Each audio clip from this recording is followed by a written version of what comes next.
Today we're here at the Fairfax County Government Center for the first ever Disability Inclusion Conference. Well, it's critically important because there are thousands of people with disabilities and families that need information and resources.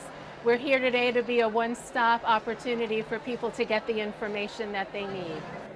The ARC of Northern Virginia was honored to partner with the Fairfax County Board of Supervisors on this event. Fairfax County prides itself on being a welcoming, diverse, and inclusive community, but we can always do more.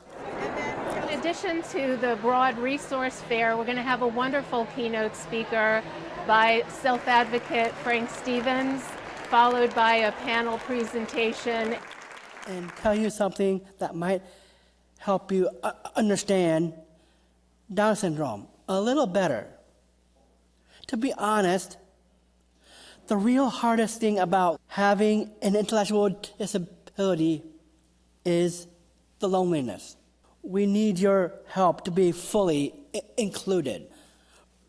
Inclusion and equal treatment for all should be the norm. Together, let's all pledge to build a society that values each individual simply for being human and one of us. The breakout sessions will be including information on employment opportunities, access in public spaces for people with disabilities, housing options, leisure and recreation, and community interactive experiences.